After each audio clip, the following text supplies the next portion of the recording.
Welcome everyone to our first episode of the Brussels International Center Themes of Conflict podcast, a monthly podcast where we just discuss a broad theme of conflict in the Middle East and North Africa that can be potentially applied to a global international setting. Today we are discussing the first chapter of our most recent publication on Yemen, specifically Ben's chapter, which focuses on the UN Security Council's role in Yemen.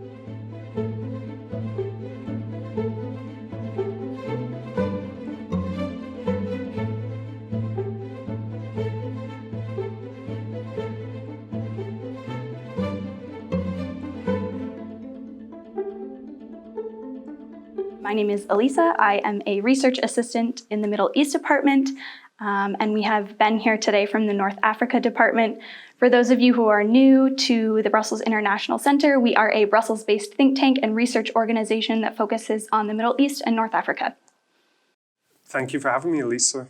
I'm a North Africa analyst at the BIC. I normally do work on North Africa regions such as Libya and Sudan, but this time I was brought in to help with the Yemen publication, especially in the context of international organizations and, in this case, the UN Security Council resolutions. But I'm really happy to be here. So Ben, can I ask you about your motivation to write this chapter focusing on the United Nations Security Council role in Yemen, and kind of how you chose to choose the specific aspect of the Security Council's role in Yemen? Yeah, sure. So as you probably can tell, as a North Africa analyst, it's a bit kind of odd that I'm working on Yemen. I mean, it's a bit out of my scope, but I have done a lot more work on the United Nations and the European Union in places such as Libya. And so, I wanted to expand this into a different field. We look at Yemen and we see an ongoing conflict. We see a lot of humanitarian suffering. We also see a lot of reports about how the United Nations is absent, supposedly. So I wanted to look into this. It was quite interesting for me. And before you know it, I've got this chapter. They've got this research based on the resolutions, which, yeah.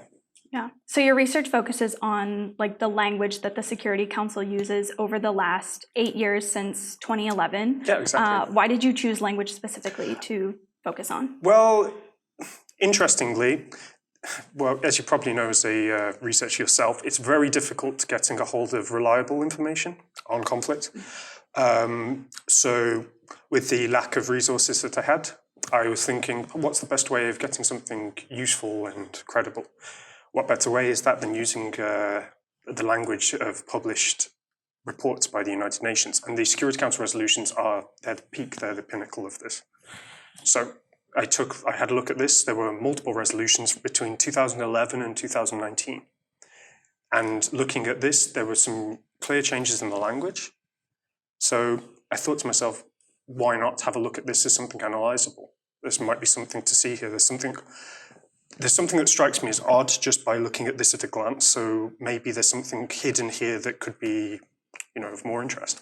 Yeah. So that's how it started. Absolutely. Okay. And then can you talk to me about the breakdown of how you split up the resolutions to kind of demonstrate that there was a shift in the language and how the shift in language came out more broadly throughout the 8 years that you were looking at resolutions? Well, sure. I mean, for a start, there was one big thing that happened in the first resolution, which I noticed and really stuck out to me, that then disappeared later, which was we have a very specific phrase of responsibility to protect, which happens in 2011. We study this in university. It's a very common theme about the responsibility to protect in international papers in international publications. And it was very striking to me that it appeared here in 2011 and then disappeared later on. It was very odd. Yeah. So looking at that, I thought, right, let's make a broad assumption that something probably shifted around about 2015. Why? Because we have this big event that happens in Yemen with the expulsion of the President I'll get his name correct, Abdrabbu Mansour Hadi, when they expelled him and they took over the capital Sana'a. This was the Houthis, the insurgency group from the north of the country. This was a very big event, very escalatory in Yemen, and I assumed that there would be some difference there.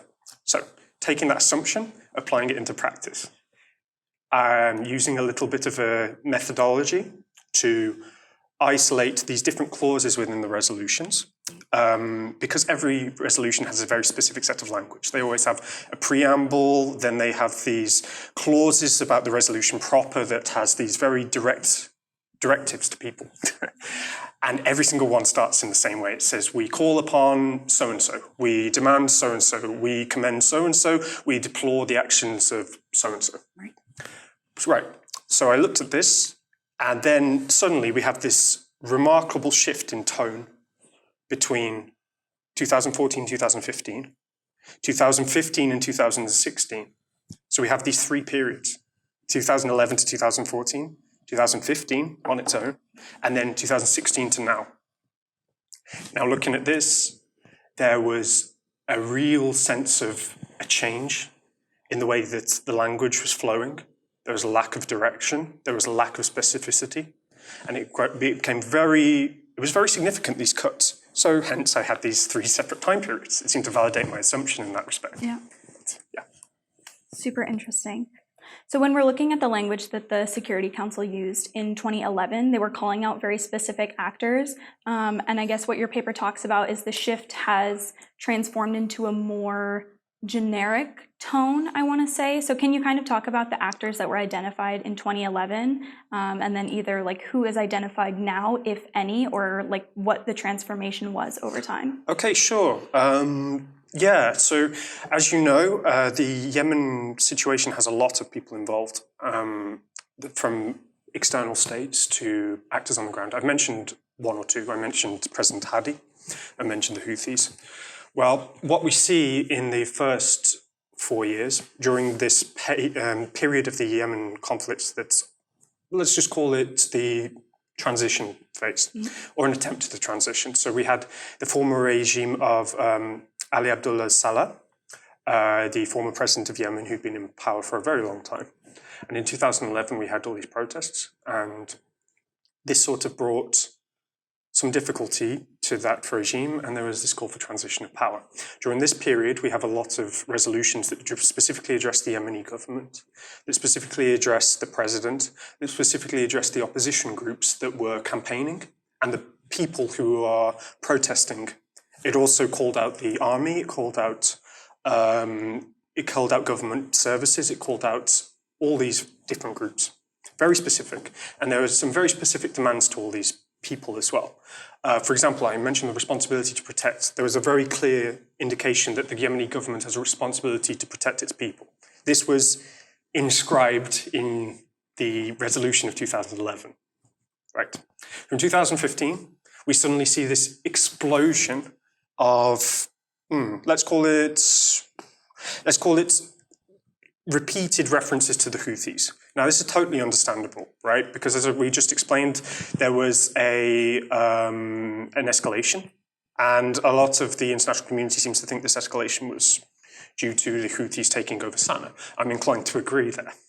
However, this meant that these resolutions focused on the Houthis. There was all this sudden interest in what the Houthis were doing, what the Houthis needed to do, and there was a call for calm, a call for a restoration of the political dialogue and the functioning of the government. This was all in 2015. From 2016 onwards, the Houthis disappear from the resolution language. We see this repeated. Nearly every single resolution from 2016 onwards is a regurgitation of a travel ban and an assets freeze from a prior resolution from 2014. Now, this language is just repeated every year, and there's no reference to anybody else. Up until 2018, when the Stockholm Agreement was signed, which was a big thing. But suddenly we have this call for unity, call for all sides to come together. That's where the language starts to shift again. Now, I imagine that it would shift again in the future from this point onwards, but who knows with that. So yeah, that's how I started to see these trends. We see a lot less specificity in the later period, much more specificity in the earlier period, and overall just a reduction of direct demands towards anybody. It's very interesting. I guess in a certain aspect, the Security Council resolutions in 2015 is when there was a shift in the international involvement in the conflict. And I think that coincides with kind of a politicization of these resolutions. Is it possible for you to kind of expand on that or your thoughts on that? Sure. I mean, the problem with the Security Council to begin with, and I looked into the theories about the Security Council and did all this sort of academic studies into this. The problem is we have this balance of power, basically, between all the big actors. You have the US, you have France, you have Britain, you have Russia, you have China, and then you have a couple of other observers that come and take their place in the Security Council temporarily and move to a new member state. Now, the problem with this is it's very hard for these members to have a consensus. So when you do actually have a resolution, it's a remarkable thing because it means that somehow all these actors have agreed on something. They've agreed on who is involved in the situation, they've agreed on what they're doing, as in the people on the ground who are causing the situation, and they've agreed on what actions the international community should do to resolve that issue. Now, in the case of Yemen, what I seem to see is that there was complete consensus until 2015. There's complete consensus across the board. So yes, it would indicate that something political happened that stopped this level of, what's the word? Like I said, specificity, that's the name here. Specificity and consensus, right? But it seems to coincide with a lot of international events, not just in Yemen. So we have some international involvement in Yemen, right? We have the resort from President Hadi to calling in his allies in the region to come and intervene. That was very big because then they also had support from elsewhere. You have other regional actors. You have, for example, you have Iran and the Houthis. That's a link which, although some have argued is tenuous, we do see some evidence there as well. But you also have some bigger things going on outside of the Yemen conflict. We have Syria. Syria was very big during this time. There was a lot of tension between the US and Russia during this time. Not just in Syria, in Ukraine. You have the annexation of Crimea that happened in 2014, late 2014. And this all seems to coincide with the same period. Libya as well. The war escalated in 2014 when the government split into two, and then we see the results of this happening to this day. The point is, I think we'll look back on this time period of the mid-2010s, let's call it the 2010s, where there was a real breakdown in the consensus, the international consensus. And it's quite sad because it means that with a lack of consensus on what to do about these situations, people suffer in these countries. It's very, very tragic. Yeah, absolutely. And I think the human suffering that you just mentioned is one thing that has really not been addressed by the Security Council, and that is ultimately one of the biggest failures of the conflict in Yemen. 20 million people plus now are suffering in Yemen and are in need of humanitarian aid, and the Security Council can't seem to come to consensus to alleviate that suffering and to put a stop to it. And I think that is the ultimate failure of the Security Council in this situation. Oh, I tend to agree with you. It's very, very difficult to read these resolutions knowing what was happening whilst these resolutions were being written. How there was such a lack of detail and such a lack of accountability for what was actually happening on ground. There's been attempts to include the humanitarian element in the resolutions. I think one of the more recent and more notorious ones, Britain, I know, tried to include a resolution that included some of the recommendations from the Special Envoy, Martin Griffiths, as well as the UN Human Rights Council. But what happened, we had the threat of a veto from one of the member states, right? It's difficult. I'm not sure. I'm not sure what I tried to recommend because our work, ultimately we want to try and do something constructive, right? We want to see if we can spot a way to improve the situation. That's what we do at the BIC, right? But I would like to think that,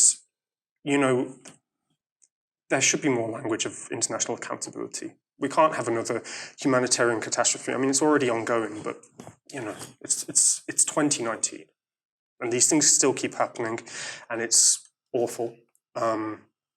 I think more accountability, direct accountability. I think there needs to be less scapegoating to terrorist groups, because the only actors that were mentioned consistently throughout the paper, and you can read the paper, you'll get the idea, but the only people who were referenced all the way through were people like Al-Qaeda. Al-Qaeda are accountable to no one. Right. So what's a resolution going to do to address that? Yeah, I think recommending things to actors that are not under the responsibility or the jurisdiction, it's not jurisdiction, but under the recommendations of the United Nations, even if it's not the Security Council, but if they're not responsible to listen to the United Nations, then ultimately it's not going to solve anything.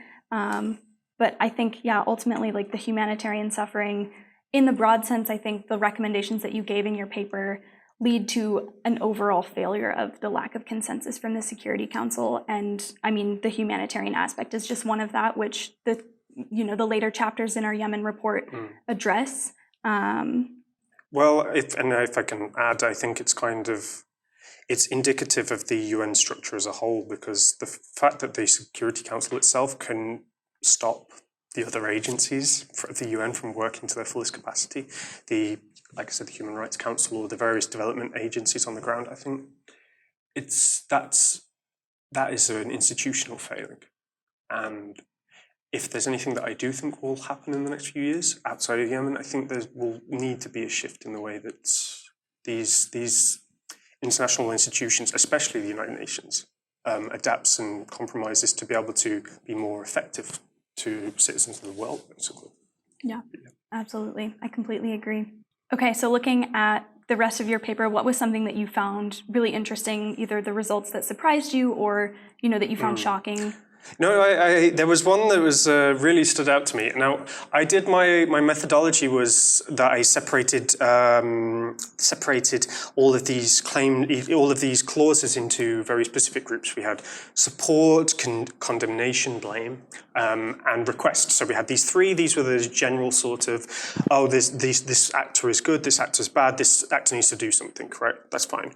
Then we had the final one, which I created as a category called obligation. Now, this category was a bit, it was a bit more of a conceptual experiment on my part. Why? Because I wanted to identify these very specific instances of international legal responsibility. So R2P, for example, responsibility to protect, that's one of them.